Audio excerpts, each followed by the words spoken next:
सभी उपस्थित गुरुमुख भाई बहनों को सप्रेम जय सच्चिदानंद जी। आप सभी गुरु के प्यारों के हृदय मंदिर में विराजमान श्री परमहंस दयाल महाराज जी के पावन श्री चरणार विंदों में इस दासी का श्रद्धा युक्त नमन स्वीकार हो। श्री परमहंस गुरुदेव जी निराकार साकार, जिनकी पद नख ज्योति से आलोकित संसार, परम पुरुष पूरन धनी आनंद घन सुख रूप, सर्वारंभ में पूजिए पावन चरण अनूप, सर्वारंभ में पूजिए श्री सतगुरु चरण अनूप। बोलो जयकारा बोल मेरे श्री गुरु महाराज की जय।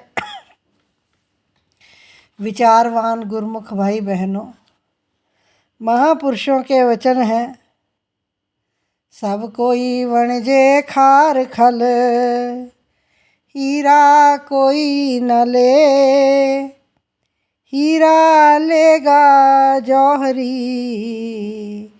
जो मांगे सो दे। महापुरुषों ने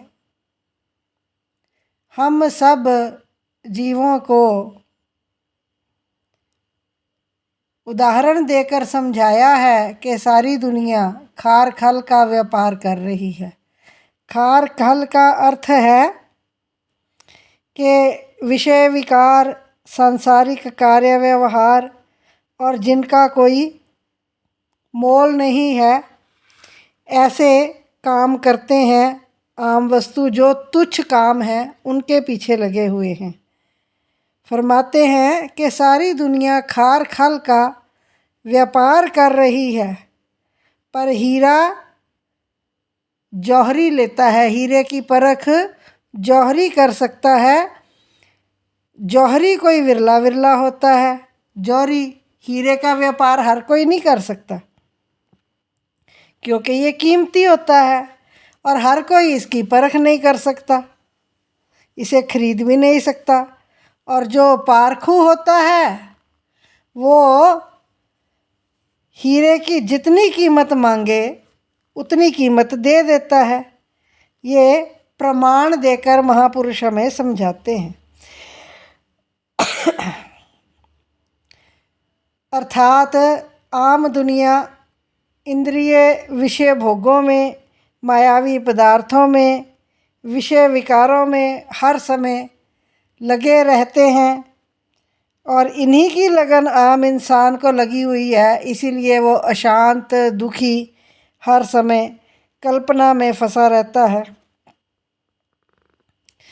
मायावी संसार के काम धंधों में अपने असली कार्य को भूल गया है। हमारा जो जीवन है, मनुष्य का तन, ये हमें एक अनमोल रत्न मिला है और इस अनमोल रत्न की अगर कीमत जान ले तो इसके जो नित्य प्रति श्वास खर्च हो रहे हैं उनके बदले में हमने क्या विक्रय करना है और क्या क्रय करना है। हम श्वास का खर्च करके खरीद क्या कर रहे हैं, क्रय क्या कर रहे हैं। अगर ये श्वास इंद्रिय विषय भोगों में जा रहे हैं तो नाश हो रहे हैं, और अगर सिमरन में जा रहे हैं तो हम भक्ति की दात को क्रय कर रहे हैं, अपने खजाने में जमा कर रहे हैं। तो महापुरुष हमें बार बार चेतावनी देकर समझाते हैं।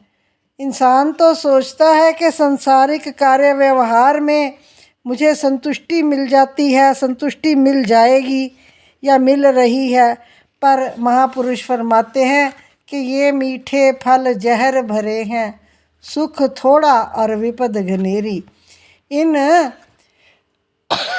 भोग पदार्थों में पहले तो सुख भासता है, पर यह सुख का आभास मात्र होता है।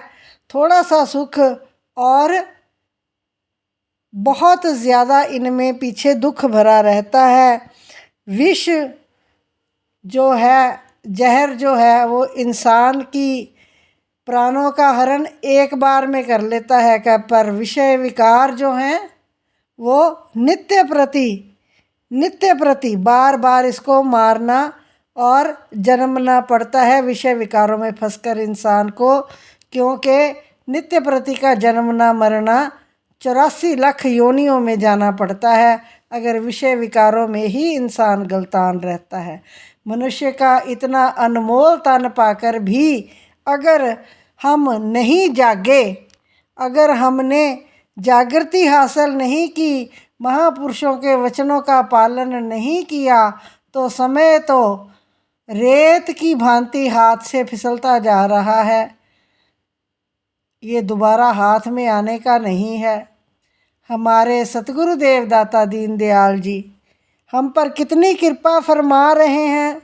अपने सुकोमल तन पर अनेकानेक कष्ट सहन करके वो हम सब को जागृति प्रदान करते हैं। बार बार फरमाते हैं कि गुरुमुखो, हमारे पंचम पातशाह सतगुरुदेव महाराज जी ने हमें 5 नियमों की जो दात बख्शिश की है, उन नियमों का पालन करते हुए हमने अपने जीवन को सार्थक करना है। हजूर दाता दयाल जी आज के समय को देखते हुए और हम सब की स्थिति को देखते हुए, मानसिक, आध्यात्मिक, शारीरिक हर प्रकार की हमारी स्थिति को देखते हुए हमारे कल्याण के लिए नित्य प्रति 2 घंटे का भजन सिमरन अनिवार्य फरमाते हैं। प्रत्येक गुरुमुख का ये कर्तव्य है कि वो 2 घंटे का सिमरन ध्यान करे। अब इस 2 घंटे के सिमरन ध्यान में समय देना हम सब का धर्म भी है और कर्म भी है। धर्म हमें राह दिखाता है कि कौन सी राह पर चलना है, पर कर्म हमें आगे ले जाता है। अगर हम कर्म ही नहीं करेंगे, नित्य प्रति सुन कर एक कान से सुना दूसरे कान से निकाल दिया, हम सोचेंगे कि भाई हमने इस समय 1.5 घंटा तो ये मीट में बैठ गए, सत्संग में बैठ गए, गुरु महिमा गायन कर लिया, भजन गा लिए और ये हमारा सिमरन हो गया। ये सिमरन की तैयारी है, ये सिमरन नहीं है, ये सिमरन की तैयारी है। श्री सतगुरुदेव ने हमें 2 घंटे के भजन ध्यान पर जो आज्ञा फरमाई है, उसके लिए अवश्य ही हमने समय निकालना है, अवश्य ही निकालना है। 1 घंटा प्रातःकाल सिमरन करो, 1 घंटा सायंकाल करो, या सोते समय आधा घंटा करो, और दोनों समय की आरती पूजा के बाद 15-20 मिनट सिमरन पर बैठो। कम से कम इतनी तसल्ली तो हो कि हम 2 घंटे श्री गुरु महाराज जी की हजूरी में बैठकर उनको समर्पित कर रहे हैं अपने जीवन के। इतना जीवन जग के ताने बाने में बीत गया है, अब जो थोड़ा सा समय बचा है इसको सतगुरुदेव की भजन भक्ति में खर्च करके अपने जीवन को सफल करना है, सतगुरुदेव की प्रसन्नता हासिल करनी है और मनुष्य जन्म का लक्ष्य प्राप्त करना है। बोलो जयकारा बोल मेरे श्री गुरु महाराज की जय।